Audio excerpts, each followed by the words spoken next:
여러분 인생 다 처음 사시는 것이죠. 네. 두 번째 사시는 분 혹시 계십니까? 저도 모르는데 드라마 같은 거 보면 예전에 별에서 온 그대 그런 거 보면은 사실은 나는 나이가 500이야.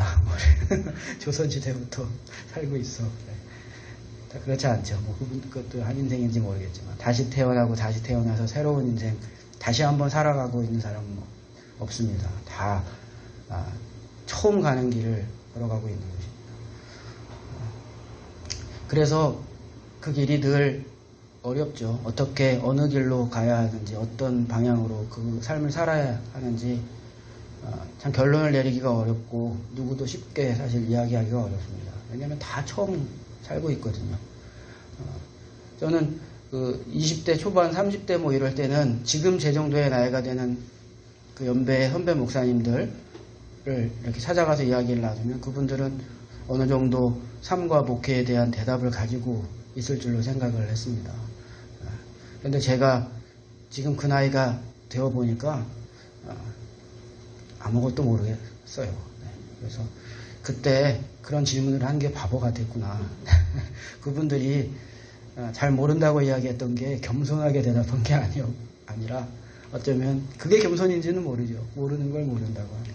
사실을 이야기한 것이겠구나. 우리가 다 처음 살아가는 그와 같은 일들이기 때문에 참 어려운 것입니다. 코로나 상황을 만나면서 뉴노멀이라는 이야기를 하고 다 새롭고 다 처음 경험하는 것이기 때문에 어렵다고 하는 것 아닙니까? 그러니까 저도 이 코로나 상황에서도 그래서 작은 이 교회를 이끌어가면서 순간순간 어렵더라고요. 판단하기도 어렵고 어떻게 목회의 방향을 앞으로 미래에 전기해 나가야 할지도 생각하고 기도해야 하는데 사실 좀 막막한 면이 있더라고요. 어디 물어볼 데도 없으니까요. 코로나가 내년에 끝날지 후년에 끝날지 어떻게 될지 모르는데 지금 당장만 문제가 아니라 앞으로 어떤 방향으로 우리가 신앙생활 해나가고 교회가 가야 하는지 그것도 바라보아야 하는데 전혀 어떻게 해야 될지 알 수가 없기 때문에 참 이제 고민스러운 것입니다. 그래서 인생을 많은 사람들이 광야와 같다, 사막과 같다 그렇게 이야기합니다. 광야와 사막에서는 길이 제대로 만들어져 있지 않습니다. 어제의 길이 하룻밤 자고 나면 없어집니다. 바람 불고 나면 없어지고 또 없던 언덕이 생기고 그렇기 때문에 어저께 그 길로 갔다고 해서 내가 오늘 그 길로 갈 수 있는 것이 아닙니다. 그래서 인생은 그런 사막길과 같다, 광야와 같다 그렇게 이야기하는데요. 이스라엘 백성이 여러분 성경을 통해서 잘 아는 것처럼 그런 광야에서 40년 살았습니다. 그러면서 하나님께서 이스라엘 백성에게 그 갈피를 잡지 못하고 어떻게 그 광야에서 살아가야 할지 또 광야길을 어떻게 가야 할지 갈피를 잡지 못하는 그 이스라엘 백성에게 하나님께서 원하셨던 것이 있는데요. 그것은 하나님의 인도하심을 그래서 따라가야 한다라는 사실을 40년의 그 광야의 길을 통해서 하나님께서 그들에게 가르쳐 주신 것이 그것입니다. 어떤 경우에도 하나님을 의지하는 그런 법을 배워야 한다. 하나님의 인도하심을 따라가야 한다라는 것이 40년의 광야길을 통해 이스라엘 백성들이 깨달아야 했던 것이죠. 광야에서는 햇빛이 쨍쨍 내리면 길을 갈 수가 없습니다. 그러니까 구름 기둥이 가는 그 길로만 갈 수가 있었던 것이죠. 또 밤의 추위 때문에 함부로 어디로 아무 데나 갈 수가 없습니다. 그러니까 불기둥이, 밤에 불기둥이 가는 곳으로만 가야 했던 것입니다. 광야에는 물도 제대로 없습니다. 아무 데로나 갔다가는 목말라 죽게 됩니다. 음식도 구할 수가 없습니다. 그러니까 하나님께서 인도하시는 대로 가야 했던 것이고요. 그래서 그곳에서 물을 마셔야 했습니다. 하나님께서 주시는 만나와 메추라기를 먹어야 했습니다. 그래서 하나님의 인도함을 받는 그것을 이스라엘 백성들이 40년 동안 깨달아 간 것입니다. 나는 혼자 할 수 없다. 하나님의 인도하심을 받아야 한다. 우리가 우리의 인생길이 광야와 같다는 것은 똑같은 의미를 가지고 있는 것입니다. 우리에게 하나님의 인도하심이 필요한 것입니다. 하나님의 인도하심을 따라가야 하는 것입니다. 어떻게 하나님의 인도하심을 따라갈 수 있을까? 그것에 대해서 오늘 본문의 내용을 통해서 그 과정을 조금 생각해 보려고 합니다. 오늘 이제 본문의 내용은 아브라함의 아들인 이삭의 신부를 찾아가는 신부감을 구해오는 그 내용입니다. 그것을 통해서 하나님의 뜻이 어디에 있는지, 하나님의 인도하심이 어디에 있는지 우리가 어떻게 발견해 나가고 하나님의 뜻을 찾아갈 것인가에 대한 그런 말씀 함께 좀 나눠보려고 합니다. 몇 가지 우리가 한번 생각해 볼 수가 있는데요. 하나님의 인도하심을 우리가 따라갈 수 있기 위해서 첫 번째로 여러분에게 말씀드릴 수 있는 것은 하나님의 인도하심을 간구해야 한다는 것입니다. 하나님의 인도하심을 간구해야 한다. 여러분 오늘 이제 그 내용을 보시면 이 아브라함의 집안의 모든 것을 맡아 처리하는 그 종에게 아브라함이 신부감을 구해오도록 그렇게 이야기를 하였습니다. 아브라함의 집안의 모든 것을 맡아 하는 종, 아마도 엘리에셀이었을 것이라고 생각합니다. 전에 자신의 후계자로 삼으려고 했던 이삭이 태어나기 전에, 이스마엘도 태어나기 전에 아브라함이 자신의 후계자로 삼으려고 했던 종이 있었죠. 엘리에셀입니다. 아마도 그 엘리에셀일 것입니다. 모든 것을 믿고 맡길 수 있는 이 엘리에셀에게 아브라함이 신부감을, 고향으로 돌아가서, 나의 고향으로 돌아가서 신부감을 구해와라, 그렇게 부탁을 하였습니다. 그 신부가 정확하게 누구를 데려와야 할 것인지는 지금 알지는 못하는 것입니다. 하나님의 인도하심을 받아야 하는 것입니다. 그런데 오늘 이제 내용을 보다 보면요, 이 엘리에셀이라고 생각하는 이 종이 하나님의 그 인도를 위하여 처음 한 것이 있는데 그것은 기도한 것입니다. 하나님의 인도하심을 간구한 것입니다. 12절 말씀을 보시겠습니다. 24장 12절. 그가 이르되 우리 주인 아브라함의 하나님 여호와여, 원하건대 오늘 나에게 순조롭게 만나게 하사 내 주인 아브라함에게 은혜를 베푸시옵소서. 이렇게. 그래서 그 신부감, 그 여인이 누구일지는 모르겠지만 하나님 인도하여 주세요. 그 여인을, 그 신부감을 순조롭게 만나도록 하나님 도와주세요. 이렇게 기도했다는 것입니다. 여러분, 우리가 하나님의 인도하심, 우리의 삶 가운데 여러 가지 일이 있죠. 지금 아브라함은 하나님의 인도하심을 받아야 하는 이 일이 결혼에 관한 문제였습니다. 배우자를 구하는 것이었습니다. 우리에게도 굉장히 중요한 주제가 될 수 있는 하나님의 인도하심이 필요한 부분이죠. 여러분의 배우자를 지금 구해야 되는 사람은 별로 없겠지만 여기처럼 우리 자녀들의 배우자를 또 우리가 생각해야 되잖아요. 또 어떤 직장을 구할 것인지, 어떤 일을 하며 살아갈 것인지, 우리에게 여러 가지 하나님의 인도하심, 하나님이 어디로 나를 인도하실 것인지에 대한 것을 묻고 그 길로 가는 것이 필요한데, 가장 중요한 것이 또 첫걸음이 뭐냐면 그것을 위해서 그래서 기도하는 것이 굉장히 중요하다는 것입니다. 그러니까 하나님의 인도하심은 저절로 이루어지지 않습니다. 간구하지 않고 기도 안 하는데 하나님께서 그래도 내 인도하심을 자연스럽게 인도하시겠지. 여러분, 이렇게 생각하지 말아요. 아주 작은 첫걸음일 수 있지만 그러나 하나님을 향한, 인도하심을 향한 간절한 간구, 기도가 있어야 한다는 거죠. 예수님께서도 내가 알아서 다 줄 테니까 너는 가만히 있어라, 그렇게 이야기하시지 않잖아요. 그죠? 구하라고 이야기하시죠. 찾으라고 이야기하시잖아요. 두드리라고 이야기하시잖아요. 그러니까 우리가 어떻게 살아야 하지? 누구를 만나야 하지? 무엇을 해야 하지? 하나님의 인도하심을 우리가 필요로 하고 그것이 갈급하다면 기도해야죠. 하나님 인도해 주세요. 하나님 도와주세요. 하나님 내 발걸음을 인도해 주세요. 우리는 이렇게 기도할 수 있어야 된다는 것입니다. 그래서 첫 번째는 인도하심을 간구해야 한다. 하나님의 인도하심을 따라가기 위해서 우리는 하나님의 인도하심을 간구해야 한다는 것이고요. 두 번째는 하나님께서 주시는 생각을 따라가야 한다. 하나님께서 주시는 생각에 집중해야 한다. 하나님께서 주시는 생각이 있어요. 기도하고 간구하면 하나님께서 생각을 주시거든요. 그게 여러분 그래서 기도가 중요한 거고요. 기도하는 중에 그 기도가 내가 지금 막 기도하고 있지는 않더라도 그 기도가 삶 속에서 하나님의 인도하심을 갈망하면서 내 머릿속에 계속 그 생각이 있을 거 아니에요. 특별히 하나님의 인도가 특별히 필요한 상황이라면 그 일이 내 머릿속에서 계속 떠나지 않을 거 아니에요. 그죠? 네. 그러면서 하나님께 기도하면 그 일을 생각하는 중에 하나님께서 생각을 주세요.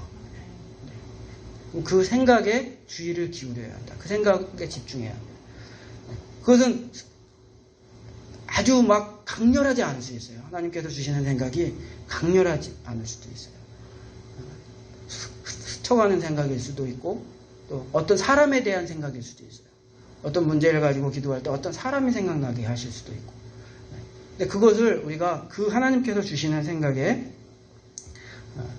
집중해야 하는 것입니다. 그냥 설렁설렁 하나님께서 주시는 생각을 설렁설렁 휙휙휙 넘겨버리면 하나님께서 미세하게 우리를 인도하시는 그 하나님의 인도하심을 우리가 따라갈 수가 없습니다. 하나님께서 주시는 생각을 잘 곱씹어 보아야 하는 것입니다. 오늘 본문에서도 보면 아브라함의 종이 기도했을 때 하나님께서 주신 생각이 있었죠. 그 생각이 무엇냐면요. 그 곳에 도착하여서 우물가에 가서 물가에 가서 내가 그 어떤 여인을 만날 때 여인들을 이제 이 여인도 만나고 저 여인도 만날 텐데 어떤 그 여인을 만날 때 그 여인에게 물을 청하여서 그 여인이 내게도 물을 마시게 하고 그 다음에 낙타 처음에 몇 마리라고 그랬죠? 10마리 그죠? 우리 낙타들에게 또 물을 마시우게 하는 그 여인을 그러면 하나님께서 인도하시는 하나님께서 주시는 그런 신부감 여인으로 그렇게 생각하겠습니다. 그런 생각을 누가 줬다는 거예요? 하나님께서 여러분 주셨다는 거예요. 그러니까 이게 제가 이 부분을 읽으면서 가만히 저도 많이 생각해 봤어요. 이게 뭐지? 그냥 신비로운 일인가? 어떤 여인을 만나가지고 그 여인에게 이야기했을 때 그 여인이 물을 주면 그 여인이 신부감. 그냥 미신적이고 신비적인 그런 것인가? 근데 제가 그럴 수는 없잖아요. 네, 그래서 그 의미를 좀 생각해 보려고 계속 생각을 저도 해봤어요. 왜 이런 생각을 하나님께서 주셨고 왜 이렇게 하였는가? 가만히 생각을 좀 해봤어요. 그런데 그 내용에 하나님께서 원하시는 의미가 있더라고요. 네. 그러니까 짧은 머리의 여인이 하나님의 뜻으로 알겠습니다. 이런 게 아니잖아요. 그죠? 어디에, 저는 여기 입 옆에 점이 있는데, 입 옆에 점이 있는 여인이 하나님께서 주신 여인입니다. 이런 게 아니잖아요. 그런 게 아니라 내가 물을 청하였을 때 내게도 물을 마시우고 낙타에게도 그 많은 낙타에게도 물을 마시우게 하는 여인이 하나님께서 주신 여인으로 믿겠습니다. 여러분 그 행위에 관점이 있지 않나요? 그죠? 네. 그 생각에 여러분 관점이 있잖아요. 그럼 그 여인은 어떤 여인이라는 것입니까? 베푸는 여인이잖아요. 네. 배려하는 여인, 그죠? 속이 깊은 여인, 네. 그죠? 네. 아끼지 않은, 이기적이지 않은 그와 같은 여인, 섬기는 여인이라는 것이죠. 네. 우리 식으로 생각해가지고 지금 우물가라고 했을 때 여러분 우리식의 우물가를 생각하면 안 됩니다. 그러면은 뭐 그까짓 거 뭐 바가지 한번 도르래 내려서 쭉 해가지고 우물 매기고 또 한번 도르래. 그것도 뭐 쉬운 작업은 아니지만 그렇게 할 수 있죠. 근데 이 여기서의 우물은 그런 것이 아니라 오아시스 우물 샘물이기 때문에 한 번씩 가가지고 떠오고 한 번씩 내려가서 샘에서 떠오고 이게 어려운 일이에요. 네. 쉬운 일이 아닙니다. 그렇게 요구했을 때 대부분의 대답은 이 아저씨가 왜 이래? 그죠? 네. 네가 떠서 먹어라. 이것이 자연스러운 대답이잖아요. 네. 그러니까 지금 아브라함의 종이 이런 행위를 이렇게 반응하는 여인을 하나님께서 주시는 여인을 하나님의 인도하심으로 따라가겠습니다. 이렇게 이 생각을 갖게 된 것은 그러니까 그런 미신적이고 신비적인 행위가 아닌 거예요. 어떤 것이 하나님께서 원하시는 관점인지, 하나님께서 원하시는 사람이 누구인지에 대한 생각, 그 생각을 하나님께서 주신 것입니다. 이렇게 하면 하나님의 뜻대로 하나님의 뜻에 부합한 여인을 찾게 될 것이다 라는 생각을 하나님께서 아브라함에게 주신 것이다. 제가 이 말씀을 묵상하면서 생각해보니까 제 결론이 하나님께서 그래서 그런 생각을 하나님께서 주셨구나 그런 것입니다. 그러니까 이것이 굉장히 중요한 것입니다.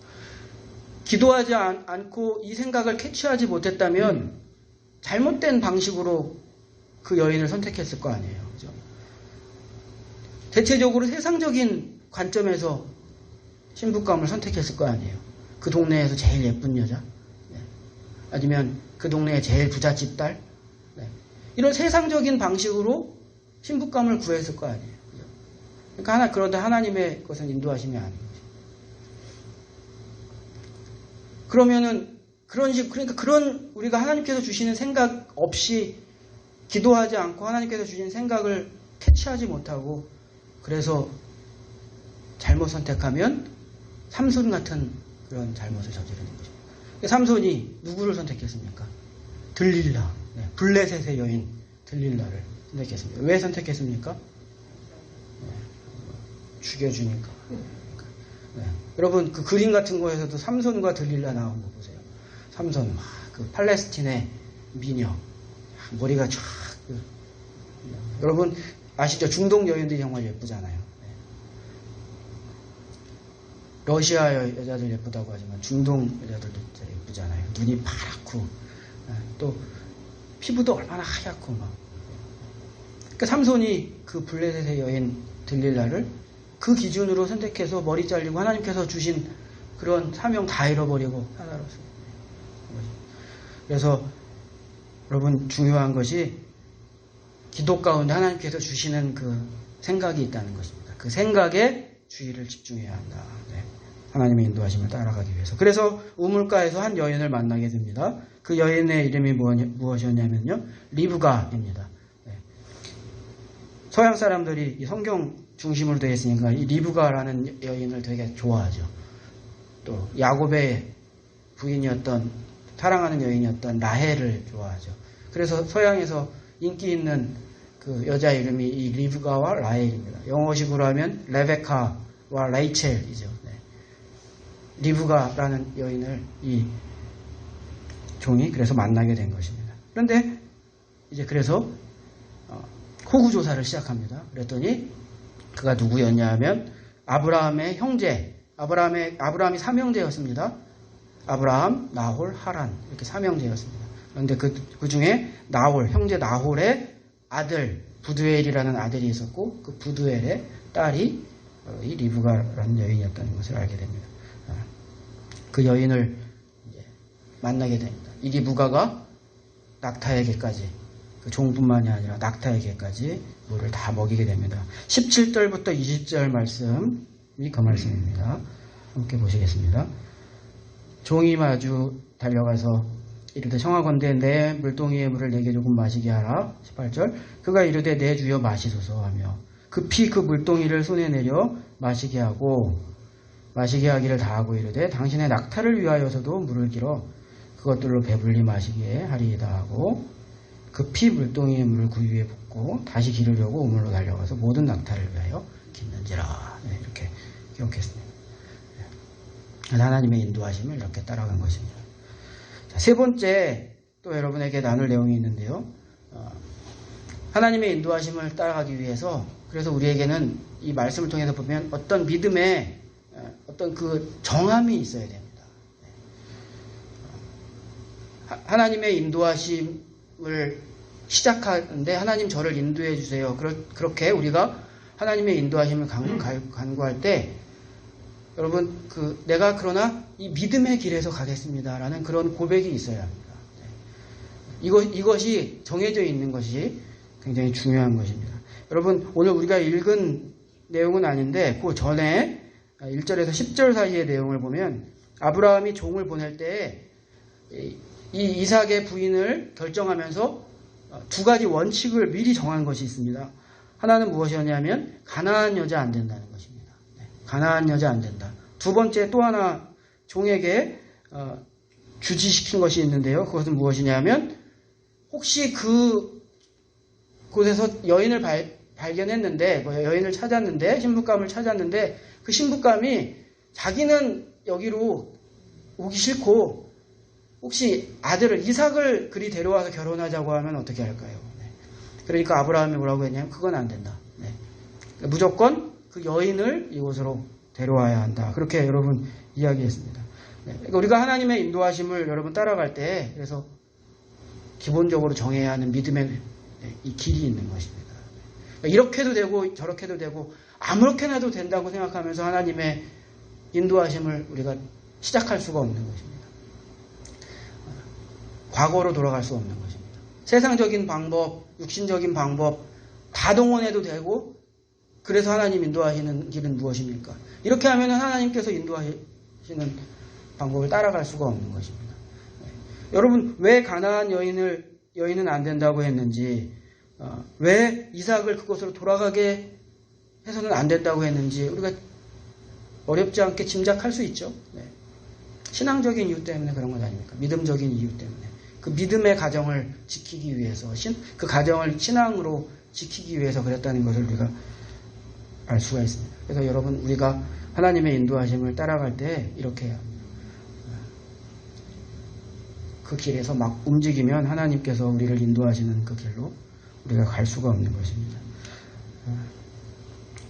그래서 여러분 이제 좀 결론적으로 말씀드리면 인생을 우리가 걸어가는 길은 누구나 할 것 없이 10년을 더 살았느냐 20년을 더 살았느냐 30년을 더 살았느냐 사실은 어떻게 보면은 크게 다를 바 없이 똑같이 어려운 첫 인생길을 다 걸어가고 있는 것입니다. 그래서 지도가 어떤 면에서 무의미하다는 것입니다.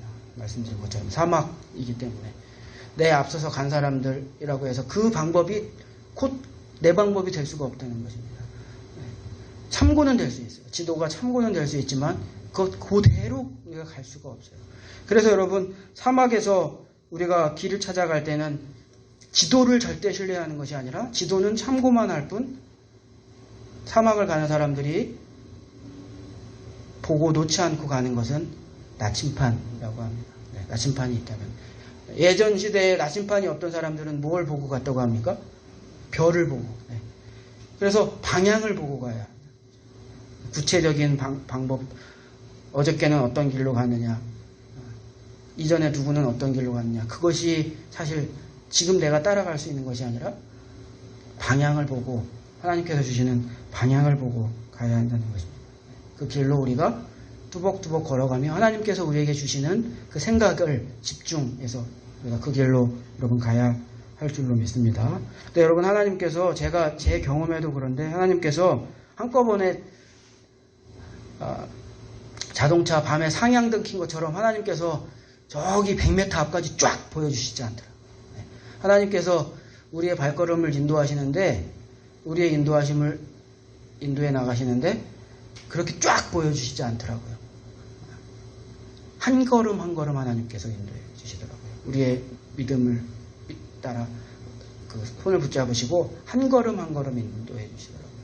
그래서 우리가 조급하면 안 됩니다. 하나님의 인도하심을 따라갈 때 조급하면 안 됩니다. 하나님께서 인도하실 것을 믿고 한 걸음 한 걸음 그 방향으로 가는 것이 맞는 것입니다.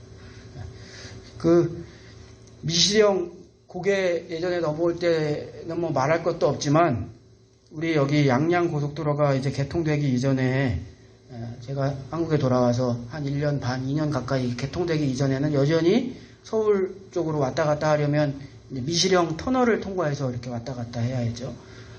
그래서 제가 이제 처음 이제 교회 개척하고 이러느냐고 분주히 움직일 때 서울에서 많은 사람도 만나고 그러다 보면 이제 저녁 때 저녁 식사 이후까지 이렇게 일정을 하고 사람을 만나고 9시, 10시에 이제 출발해서 속초로 돌아와야 할 그 날들이 많이 있었습니다. 근데 그렇게 오게 되면 이제 12시 넘어서 1시 돼서 이제 미시령을 통과해서 오게 되는데, 이제 오게 되면 어떤 날은 미시령 터널을 딱 통과해서 속도초로 딱 나오면 정말 안개가 자욱하게 껴가지고요. 네. 터널을 뚫었지만 여전히 거기가 좀 높잖아요. 그래서 안개가 자욱하게 껴가지고 라이트를 켜도 정말 5m, 10m도 안 보이는 그런 날들이 여러 날 있었던 것 같습니다. 네. 여러분, 그러면 어떻게 하는 것입니까? 보이는 만큼만 보면서 천천히 조금씩 가는 것입니다. 하나님께서 우리를 인도하시는 삶이 그렇다고 생각이 됩니다. 우리는 조급한 마음이 있고 걱정이 되기 때문에 밤에 상향등 킨 것처럼 하나님께서 좀 끝까지 길 끝까지 좀 한 번에 쫙 좀 보여주셨으면 마음이 속이 편할 것 같아요. 속 시원할 것 같아요. 그런데 하나님의 인도하심은 그렇지는 않더라고요. 안개 속을 가는 것처럼 하나님께서 우리를 그렇게 한 발 한 발 하나님께서 원하시는 길로 여러분 인도하시는 줄로 믿습니다. 여러분 조급해하지 마십시오. 이스라엘 백성들이 홍해를 건넌 이후에 놀라운 기적을 만난 이후에 얼마 되지도 않아가지고 또 하나님께 원망했습니다. 하나님 목말라 죽겠다고. 홍해에서 하나님께서 그렇게 보여주신 것이 며칠 지나지도 않았는데 목말라 죽겠다고 막 원망을 하고 그랬어요.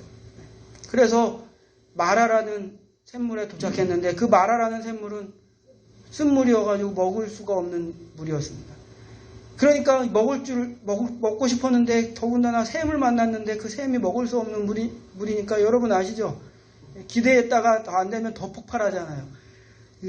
그냥 하나님을 향해 모세를 향해가지고 막 불평을 했어요.